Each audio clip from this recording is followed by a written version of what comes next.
The USS Savannah. For over 20 years, she carried fuel for the Navy's fleet. But today, she's headed to a scrapyard where a team of experts is waiting to break her down for recycling. Push it as far and hard as you can. Let's run her up on the bank. It's a monster maritime mission. A 14,000-ton hull, 3 sets of massive fueling posts, and 2 50,000-pound propellers. But decades of service have made this ship a mess. It's a beautiful bucket of toxic waste. So, before they cut her up, they'll need to clean her out. It's all hands on deck, and the job starts now.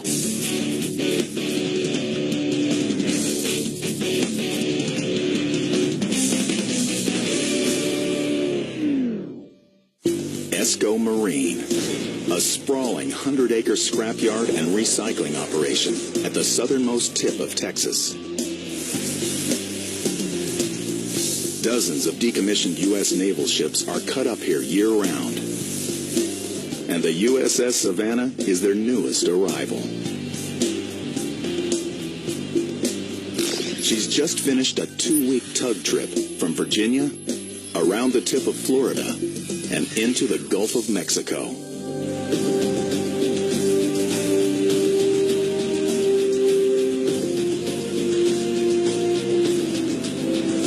The ESCO Marine crew boards the ship and quickly pushes her into their canal. There's not a minute to waste. In this business, time is money. But after 10 years in storage, there's no telling what condition she'll be in. And no one knows that better than ESCO's president, Richard Jarris. From his office, he surveys the inventory with shipboard manager Ron Mills. Beautiful. Yeah, she looks really good. Actually, there's a lot of good metal on there. She looks like she's in pretty good condition, considering she's probably been in storage for 8 or 10 years, maybe. You think you can get her done in 2 weeks? 2 weeks, that'll be a challenge. She's worth her weight in recyclable materials like steel and copper. But to mine this mega ship for metal, they must systematically dismantle her. Breaking down 14,000 tons of marine material is no easy task. Not only is the ship huge, it's loaded with contaminants. Ron, let's take a look at the drawings. That's an important fact for Richard. Over 10 years ago, his former company was cited for serious environmental infractions. Now, ESCO's success depends on adhering to strict government guidelines. So, before they cut the Savannah down, they'll have to clean her up. The breakdown will happen in 4 steps. Step 1, the cleanup. Quarantine the ship and remove all hazardous materials. Step 2, the gut out. Comb the cavernous interior for resellable items. Step 3, the strip down. Clear the decks so the crew can reach the hull, including the removal of 3 sets of massive fueling posts. And step 4, the final breakdown. Working from top to bottom, cut away the Savannah until they can reach and remove the rudders and propellers. Then, slice up the final pieces, cutting up every inch of metal along the way. Well, I'm ready to get going on it. I'm looking really excited about it. I want to get out there and walk through that and find all the goodies.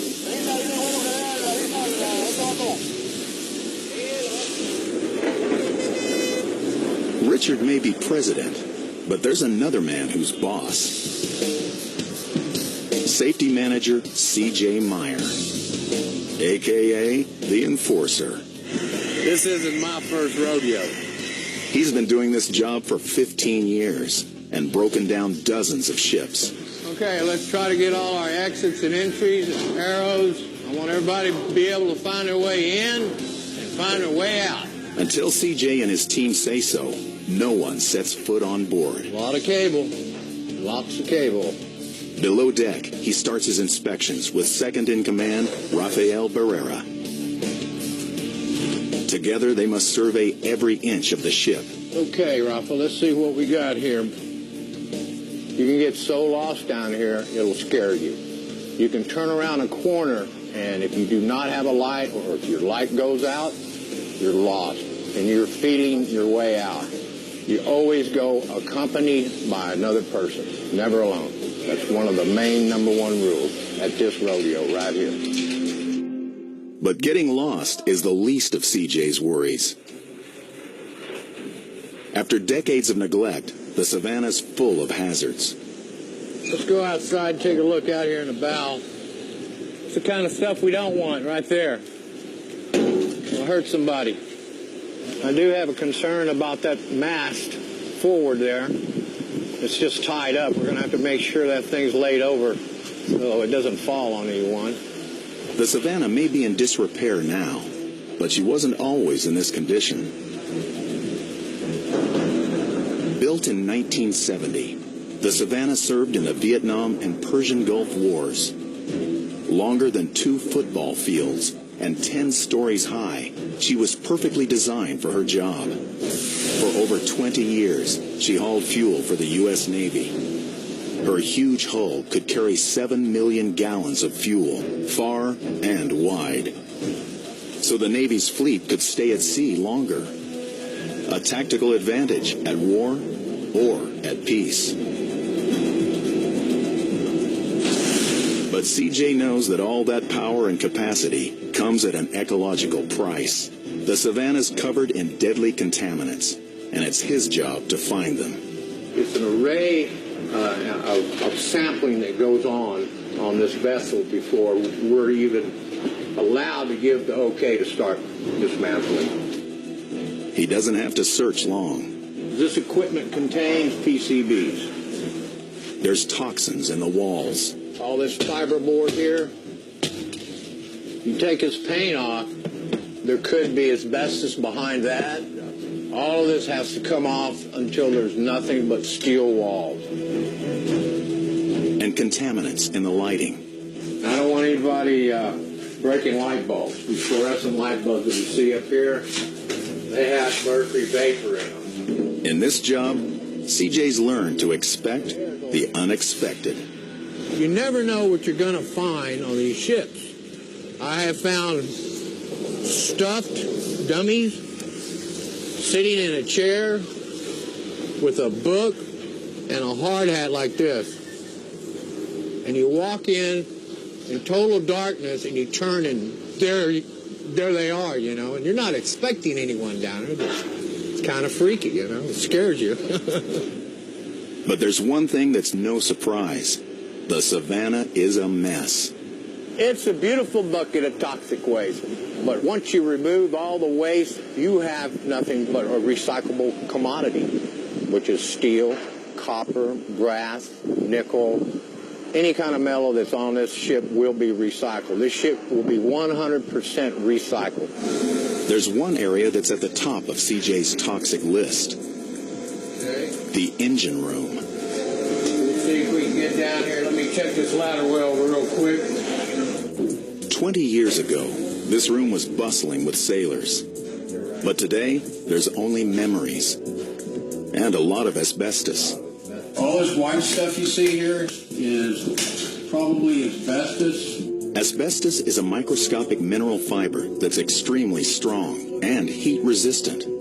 Attributes that made it a perfect insulator. It would keep things that are supposed to be hot. And the reason why it's all over the engine room.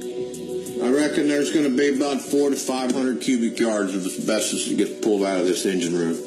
That's over 13,000 cubic feet. That quantity of asbestos and the scale of the room makes it a huge challenge. Plus, there are things the crew could fall over and into everywhere. It's one step. It's open grading right here. Okay? Not to mention hard-to-reach areas. Now, you see up here how high that ceiling is? See that? The very top, that's all canvas button with insulation behind it that has to be removed. But this toxic task will be tackled another day. The asbestos crew's working from the top of the ship down, so they must start just above the engine room first. It's a dangerous job. Inhaling asbestos fibers scars the lungs and leads to severe illnesses, even death. In the U.S. alone, it's the cause of an estimated 10,000 fatalities every year. So the crew must seal off the area and wear protective clothing and breathing gear. The team secures the room and gets to work.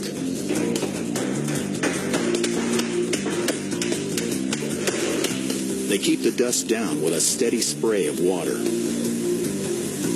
From drywall to insulating foam, they strip out all the asbestos-infused materials.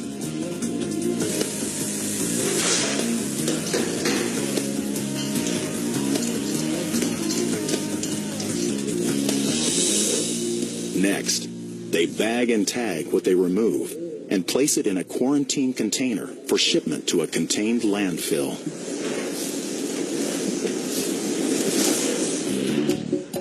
Finally, after 1 month, the cleanup's over. The teams removed millions of pounds of contaminants.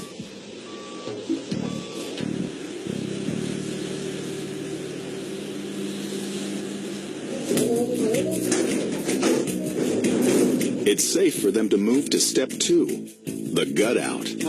In charge, Gene Anderson. Don't put it in the doorway because it's a fire hazard. We're other treasure hunters. Anything we find on the ship that's good and resellable, we'll take it out and resell it. The kitchen's the first gold mine. You would be surprised what you find.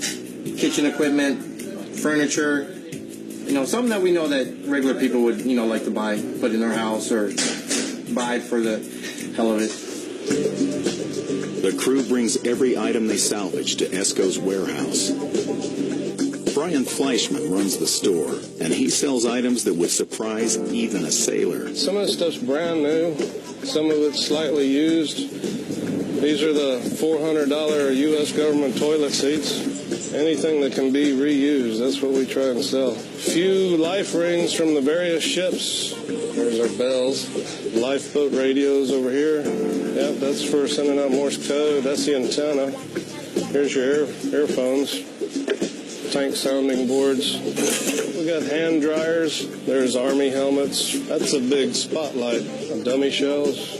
This is barber chairs. That's when you could still smoke when you're getting a haircut. We got all kind of stuff.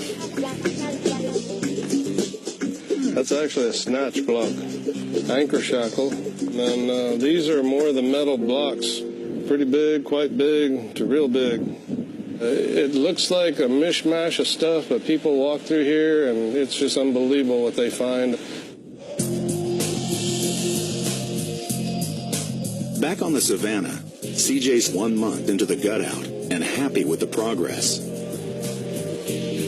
Full speed ahead! He clears the crew to move on and the mega cranes to roll in. It's time for the next stage, the strip down. The shipbreakers are ready to clear the Savannah's decks, including 3 sets of 50-foot fueling posts.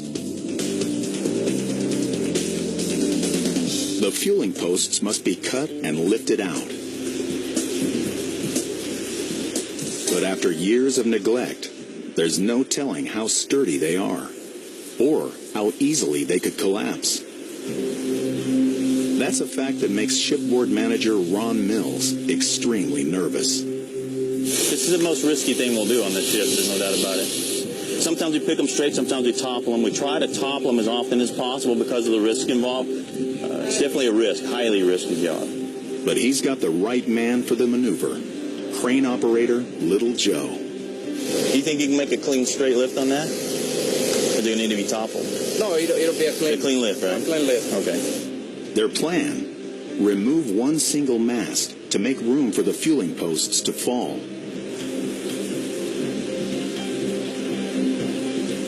But you are going to be able to lift that straight, right? Yes, it'll be a challenge. It'll be a challenge, but yes. Lifting out a 50-foot rusty mast is already difficult. But there's one detail that makes the job even harder. The crew doesn't know exactly how heavy any of the ship's parts are. and Little Joe's crane maxes out at 120,000 pounds. How much do you think is going to weigh it? I said about around 78,000 pounds. All right. A miscalculation of the mast's weight could cause his crane to collapse. But there's only one way to find out. Cable it up and lift it. A worker climbs the mast and secures it at the top.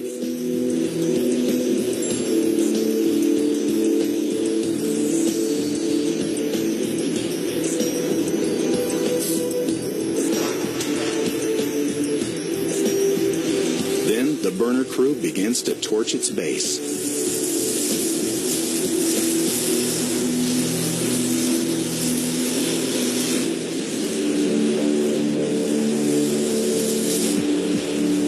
After a few more cuts, it's all up to Little Joe. He gives the mast a tug. 78,000 pounds, a load his crane can easily handle. But the calculations don't stop there. The weight of the mast, the height of his boom, and the changing wind speeds must all be taken into consideration. To pick the one piece and a clean lift, as soon as it comes loose, the crane operator has to compensate for the fact it's heavy and the fact that in the wind it's going to want to come toward his crane. So, Little Joe always gets final say on what's lifted and when.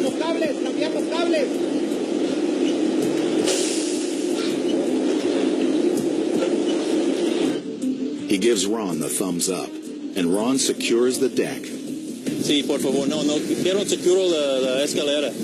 Because this is so close to the place where people come on board the ship, I'm trying to get somebody to go down and secure the staircase so that there's no chance somebody just walks right up in the middle of this thing while in the process of dropping it.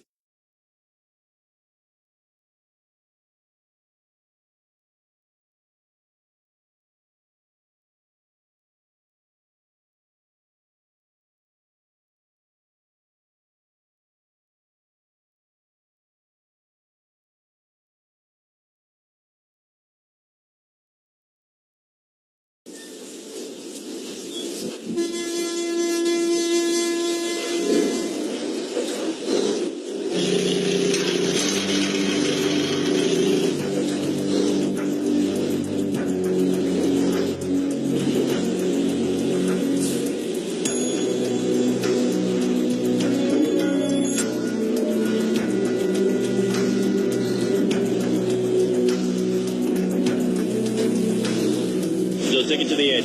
There you go. Take a load, move it to the edge of the ship. The decades-old mast may contain contaminants like lead. Inadvertently dropping it in the water could spell ecological disaster. So Ron watches every move Little Joe makes. All right, over the side, buddy. So far, so good.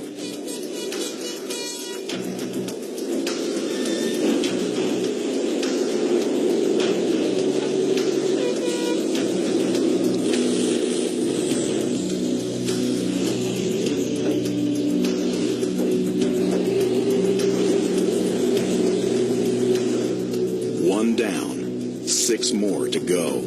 But the remaining posts aren't singles. They're doubles. I would say that this is probably the most difficult one we'll have. The other ones, you're dropping one stick at a time or picking up one mast or stick at a time. In this case, you're dropping 2 masts simultaneously that are tied together. So hopefully the fact that they're tied together will work in your favor and they'll both stay attached as they fall over. This cable that runs down the center will be attached to the crane. The crane will pull a tension on it.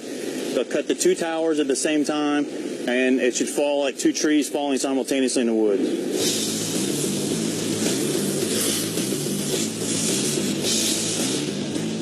It's a piece so big that ESCO's president, Richard Jarris, arrives to watch it go down. Yes.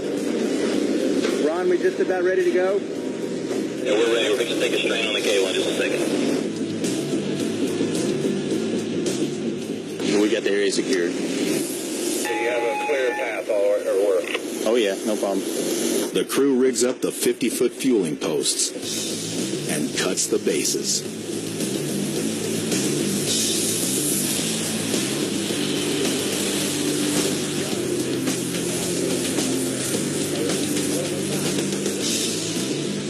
It's like a lumberjack cutting a tree. The guy's already done over there. So.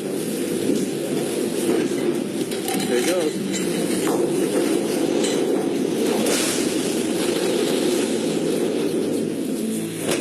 £200,000 of fueling post safely hit the deck. All right, guys, good job. That was perfect. Dead center, perfect fall. Good job, Ron. So far, so good. Everything's looking good. Thanks, Phil. Good. Good job. What'd you do? You work? You know I work every day. The crew continues stripping down the deck until there's nothing left but the Savannah's hull.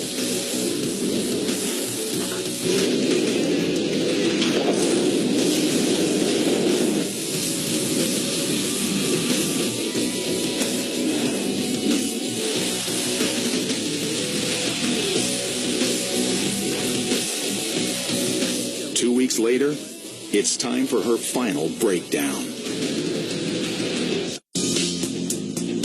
It's been 3 months since ESCO's shipbreaking crew began work on the USS Savannah. Now, the heavy lifting really begins.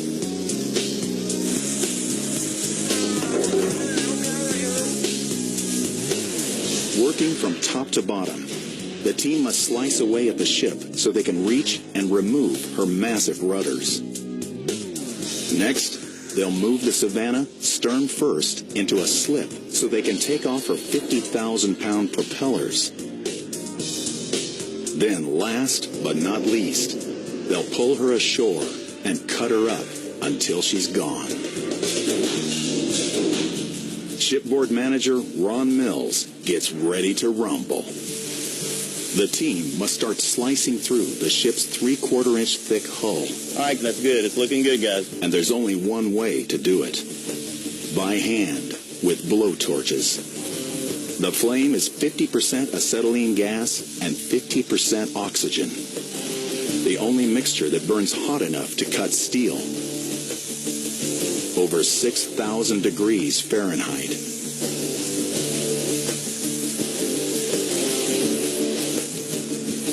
The burners attack the ship.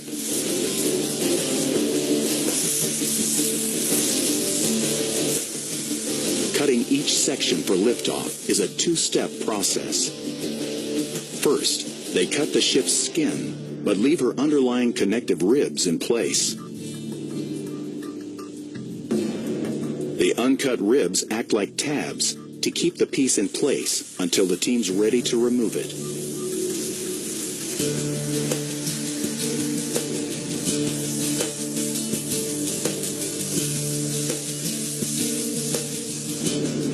Then, when they're ready for removal, they cut the tabs and lift the section free.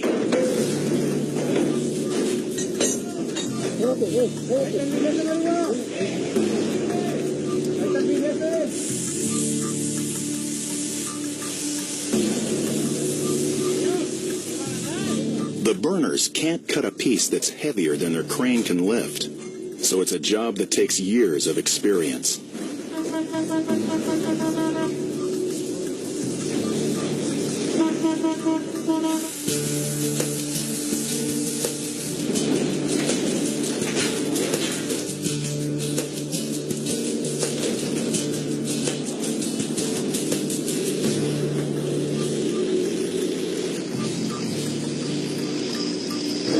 On land, an army of mechanical shears pulverizes the Savannah's remains.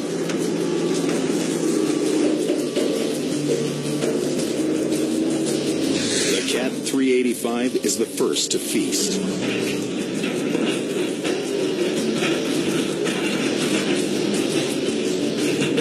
Its claw-like shear attachment crushes with a force of 5,000 pounds per square inch.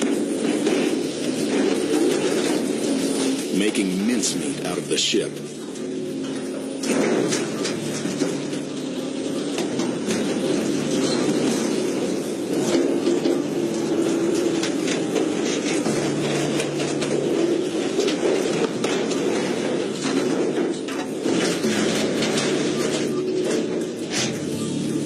Then, ESCO ships out the metal scrap for recycling. The current market price for steel, 12 cents a pound. So every barge load that goes out brings in nearly $400,000. But other parts of the Savannah have an altogether different destination. This 2,500 horsepower hammer mill shredder.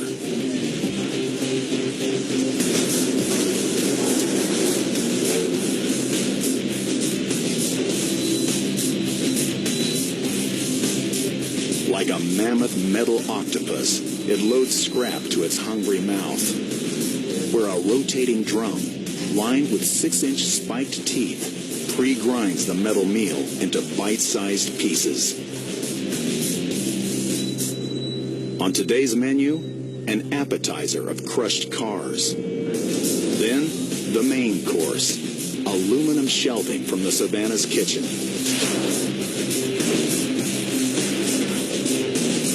All the shredded materials are sorted and routed via another set of arms to recycling collection piles.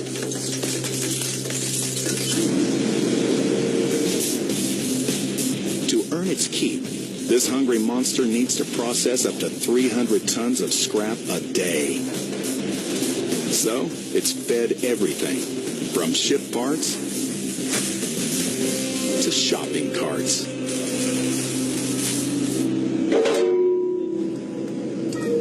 Only feet away, ESCO runs another recycling operation. Their quarry? Copper. It trades at several dollars a pound. But selling it is easier than mining it. It's buried inside cabling from the ship. And it's Andy Jarris's job to extract it. A lot of this cable, this real small cable in the past, you couldn't process it at all because it's too small to strip. Size isn't the only challenge. The cabling may also contain PCBs and asbestos.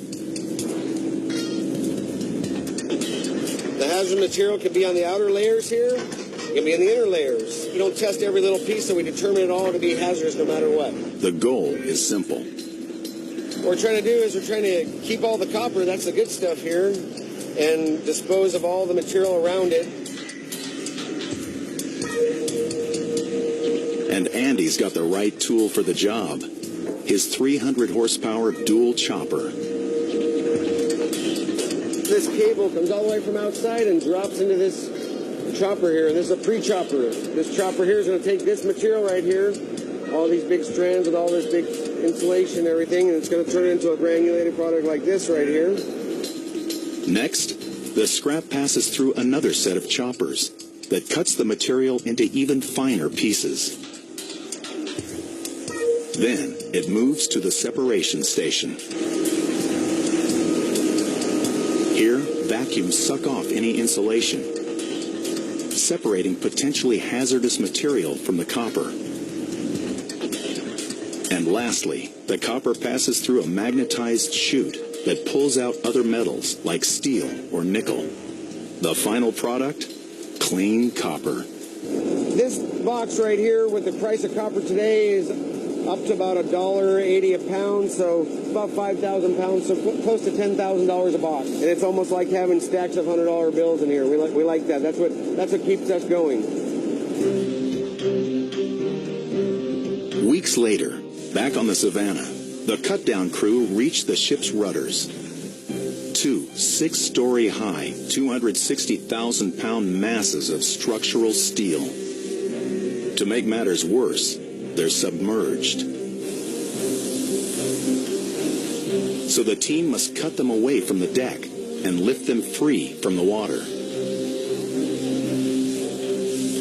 It's a job so massive that Ron must call for reinforcements.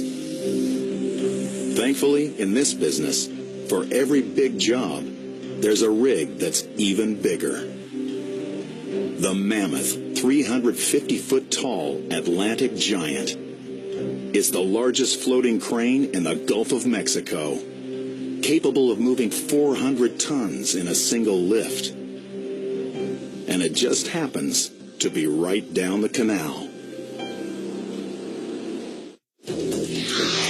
The Giant moves into position, and the ESCO crew makes the last prep cuts. They're ready for liftoff. Shipboard manager Ron Mills is primed to remove two of the USS Savannah's most massive parts.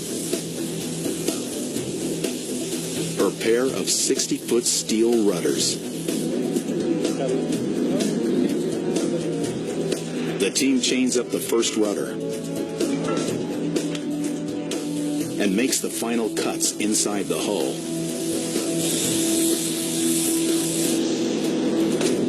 The Atlantic Giant floating crane is ready to do its heavy lifting. The 130-ton mass of steel pops free.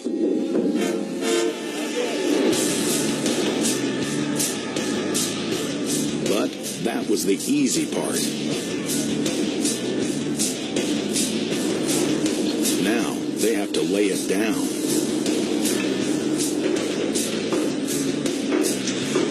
The rudder's designed to swivel, so its center of gravity could easily shift as it touches the ground. And after decades of disuse, there's no telling how much or which way it'll swing. Rudder number 1 goes down nice and easy. But number 2 isn't as cooperative.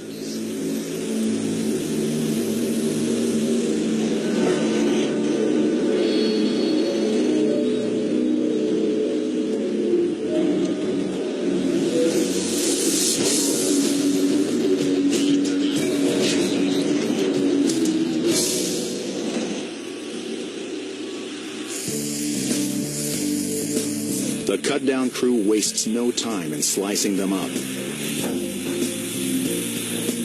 In days, the rudders will be nothing but 2 by 5 foot chunks of steel.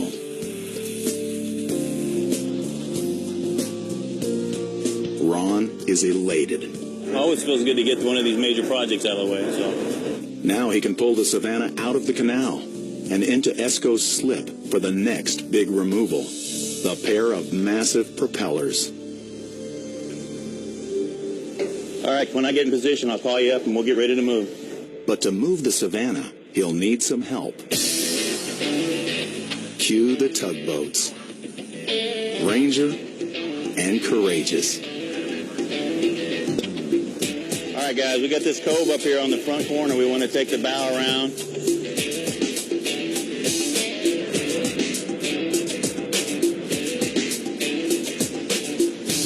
All right, guys, this is good. This is a good rate. Courageous, keep pushing in on the stern, and Ranger, bring the bow around. Looking good.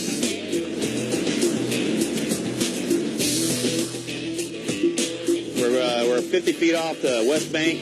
We're about 25 feet off the east bank. We're swinging it in. That's good. It's looking good, guys.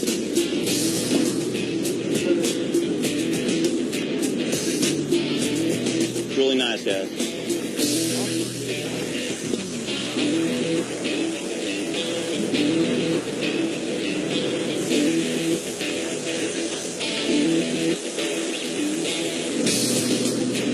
All right, guys, we're center of the channel now. Let's start lining it up. Let's start pushing her straight north. Give her half a head and push it as far and hard as you can. Let's run her up on the bank.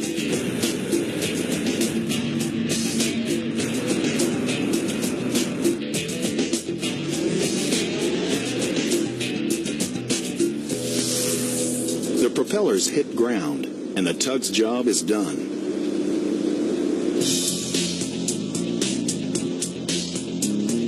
Now, it's time for the cut-down crew to take over. The ship's stern overhangs the propellers, so the team must cut away the hull for access. Chunk by chunk, they slice away at the stern.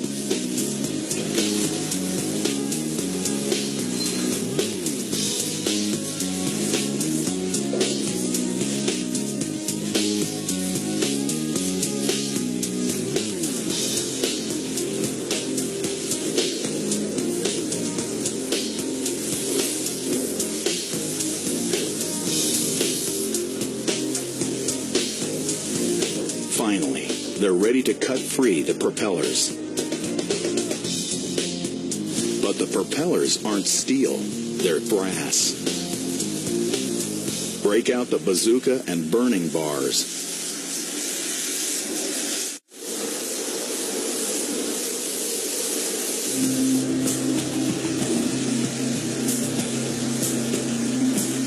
Hey, Doggo, can I get you to get out the bazooka to cut that for me, please? It don't look like the regular torch is going to do it. Shipboard manager Ron Mills is going to need some special blow torches to cut the Savannah's propellers off.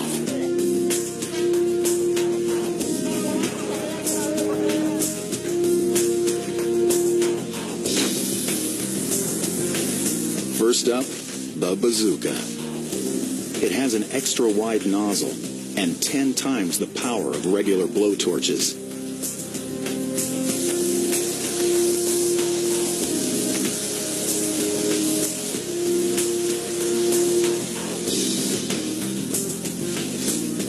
But that's not the only trick Ron has up his sleeve.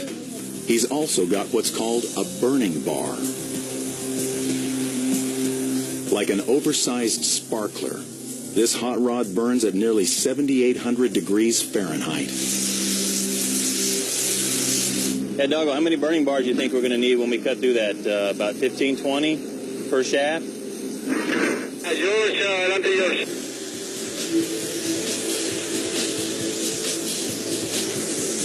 The shaft is going to be somewhere between 21 and 26 inches typically. So we have 3 different torches that are being needed just to cut through this shaft to get it ready to come off. The crew uses the tag team of tools to turn the prop into molten metal.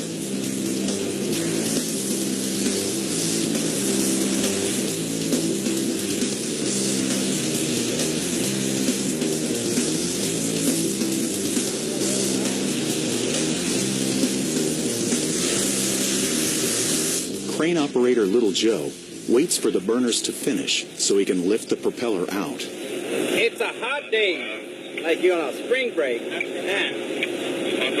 But you enjoy working here. He likes his job, but he loves his crane. It's a Tonka toy. It's good. It's awesome. It's a nice crane. American at 93 cents. Beautiful crane. There's just one thing missing. AC. That's why I'm sweating. Finally, it's go time. The teams cut the prop shaft, and they're ready for liftoff. They expect the propellers to weigh upwards of 50,000 pounds. Little Joe gives it a tug, but something's holding it. It's nothing another burning bar can't fix.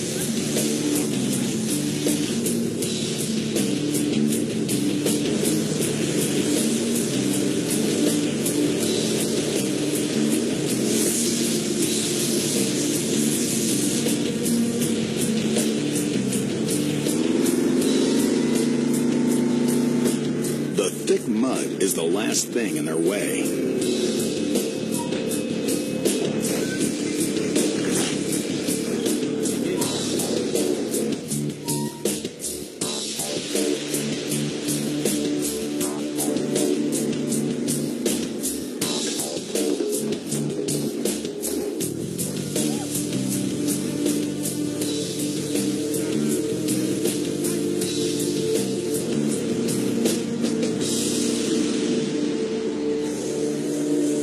Little Joe gives Ron the final weight. How much? 54,400. 54,400? Yes, sir. All right, man. Good job, buddy. Yes, sir. Good Well, these are definitely major hurdles. As soon as these hurdles are done, then we can start cutting away the ship. The burner crew moves on to the second prop, while they jackhammer the first apart on land. Brass trades at an average of $2 a pound, so this 54,000-pound propeller looks more like gold.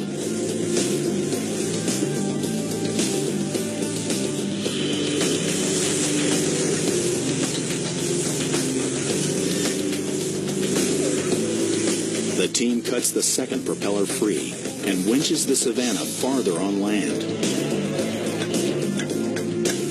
continuing to cut her up. The Savannah's final salute is near.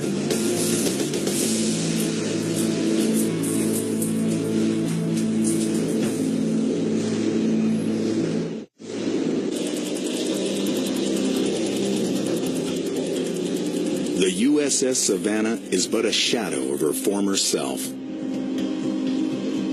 It's a sight her sailors would shudder to see.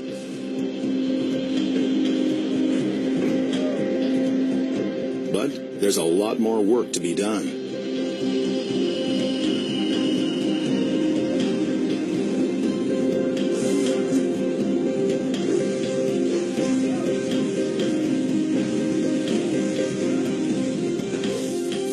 Piece by piece, the crew must cut and lift the rest of the ship away.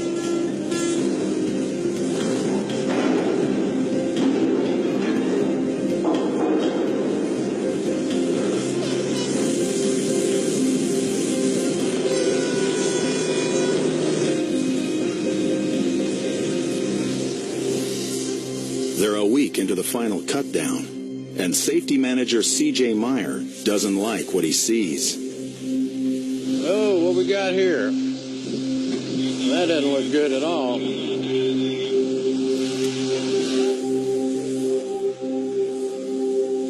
Hello, Ron.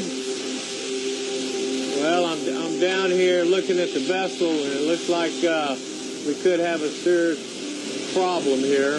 Looks like the last pre-cut they did is spread out about 4 to 5 inches in some parts, which looks to me like she's starting to pull down on the bow. The Savannah is breaking in half, and her bow is about to sink. If the ship goes under, it'll be an environmental catastrophe.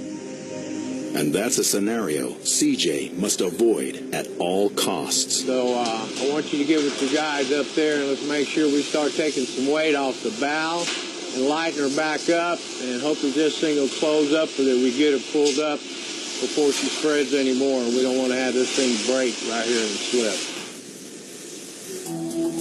Shipboard manager Ron Mills and his crew mobilize into action.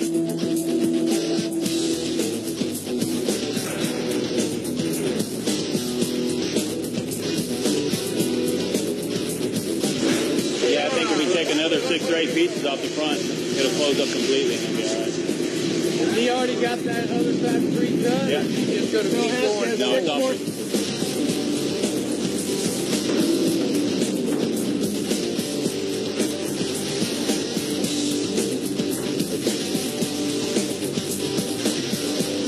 Get it off. Come on.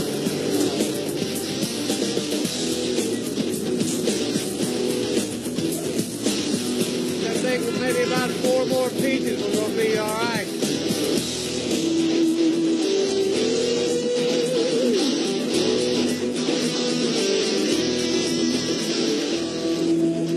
We've cut all the extra weight off the front, which closed up that opening. Now by pulling the ship up, that extra weight that was hanging in midair or over in the water floating is no longer there. Now it's up closer to the bank, so the problem's gone.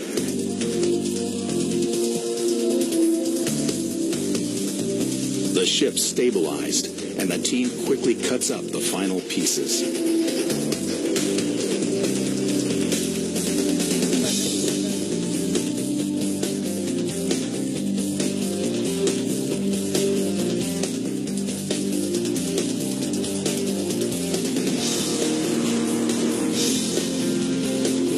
It's It's a process that makes Ron proud.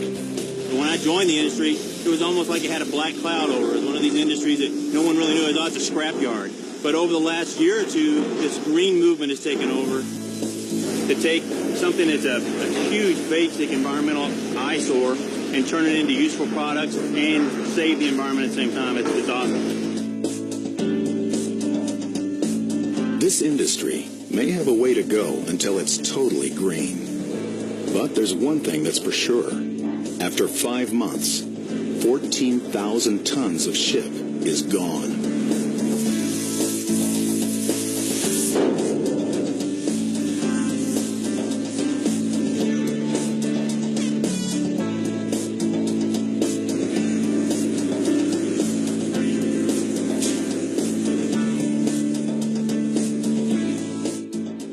ESCO's slip is empty and ready until their next big breakdown.